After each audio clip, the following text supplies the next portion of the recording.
The night before Christmas. The night before Christmas. The night before, no. In 1822, a New York clergyman named Clement Clark Moore spun together Christmas memories for his children. The poem he wrote featured a red-suited Santa in a reindeer-drawn sleigh. A never-empty sack of toys and stockings hung expectantly above the fireplace.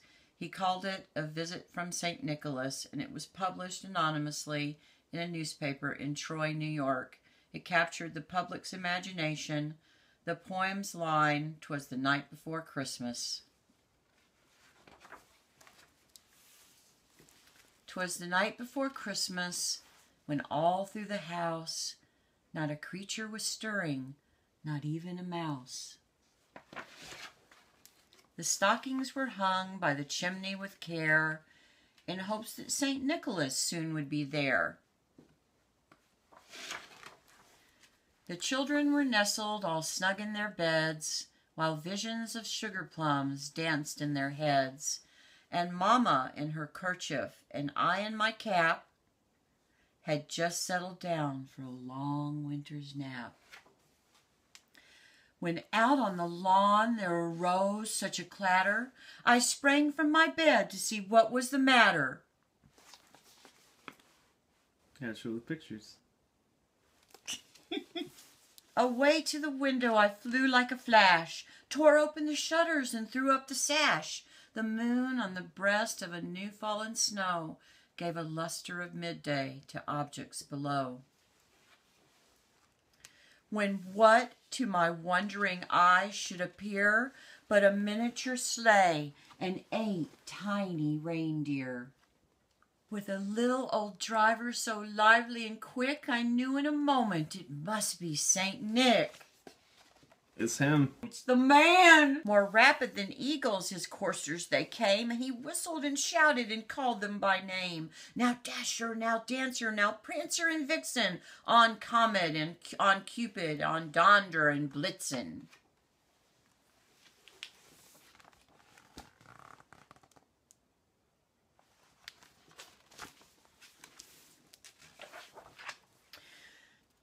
To the top of the porch, to the top of the wall. Now dash away, dash away, dash away all. As dry leaves before the wild hurricane fly, when they meet with an obstacle, mount to the sky. So up to the housetop the coursers they flew, with a sleigh full of toys, and St. Nicholas too.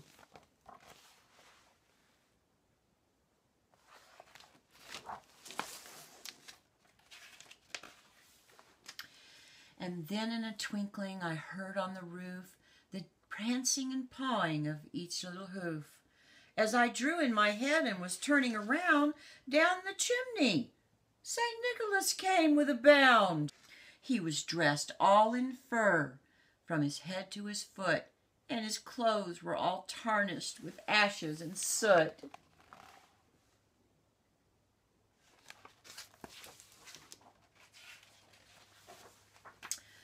A bundle of toys he had flung on his back, and he looked like a peddler just opening his pack.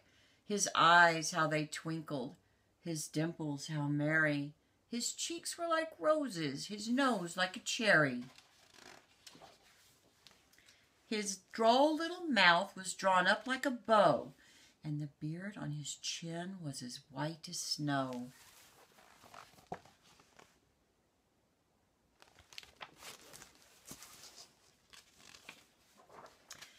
The stump of a pipe he held tight in his teeth, and the smoke encircled his head like a wreath.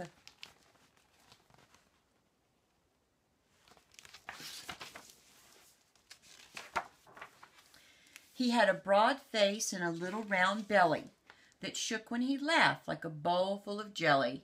He was a chubby and plump, a right jolly old elf, and I laughed when I saw him in spite of myself.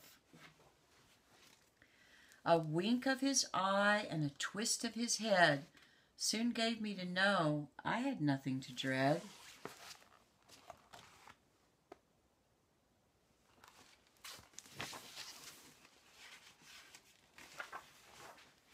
He spoke not a word, but went straight to his work, and filled all the stockings, then turned with a jerk, and laying his finger aside of his nose, and giving a nod, up the chimney he rose.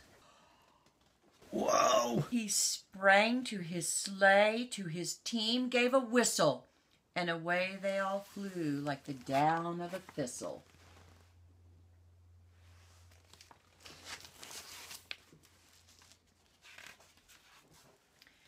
But I heard him exclaim, as he drove out of sight, "Merry Christmas to all, and to all a good night."